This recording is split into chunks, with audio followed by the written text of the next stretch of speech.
freedom instead of marriage? Would you beg her to stay or let her go and watch karma take its sweet time? This story is about how one woman's freedom became her downfall and how her husband got the last laugh. My name's Mark, 36, and I thought I had everything. A steady job, a beautiful home, and a wife, Julia, who I believed was my forever. We'd been married for 6 years, and though life wasn't perfect, I thought we were strong. But lately, Julia had been distant. She started dressing up more, spending extra hours working late, and talking about how marriage was just a label. One evening, she sat me down at the kitchen table, wearing this look of determination. "Mark," she said, "I feel trapped. I need to be free. I want to find myself again." I tried to stay calm. "Julia, what do you mean by free? You have a husband who loves you, a home, everything we built together." She laughed bitterly. "That's just it, Mark. I don't want this life anymore.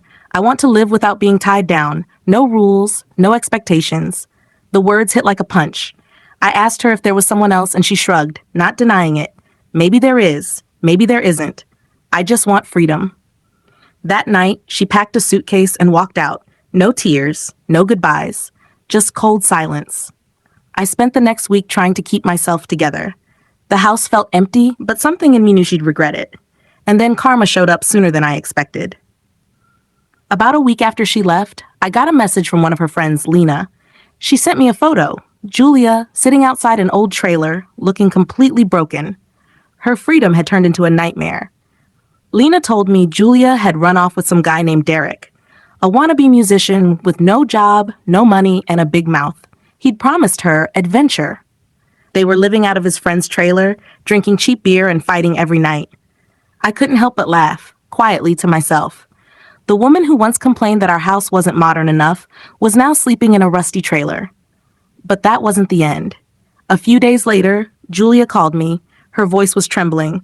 "Mark, I need to talk to you." I stayed silent. "I'm pregnant," she blurted out.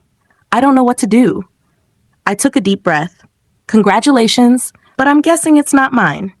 She started crying, saying Derek had left her after finding out. "He said he's not ready to be a dad and disappeared. I have nowhere to go." The same woman who walked out for freedom was now begging for the stability she threw away. I calmly said, "Julia, you chose this. You wanted a life without rules, and now you have it. I hope you find yourself out there." Then I hung up. A few days later, I saw a post on Facebook. One of her friends had tagged her in a local community group asking for donations, diapers, and food. My once proud wife, who said I was too boring, was now begging for help online.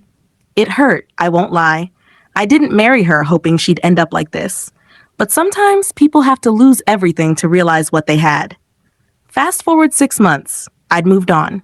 I focused on work, started traveling, and met new people. Meanwhile, Julia's freedom had turned into isolation. She tried reaching out a few more times, sending long messages about how she missed me, how she made a mistake, how she wanted to come home. I never replied. One night, Lena messaged again. "She's been saying you were the only one who truly loved her. She's miserable." I smiled, not out of revenge, but peace. I'd finally healed. Julia traded loyalty for excitement, love for lust, and marriage for chaos. And in the end, she got exactly what she chased: freedom. Only now, it came with loneliness, regret, and a baby she had to raise alone. And me? I found my peace in silence. Because sometimes the sweetest revenge is living well while karma handles the rest. If you liked the video, please subscribe and turn on notifications.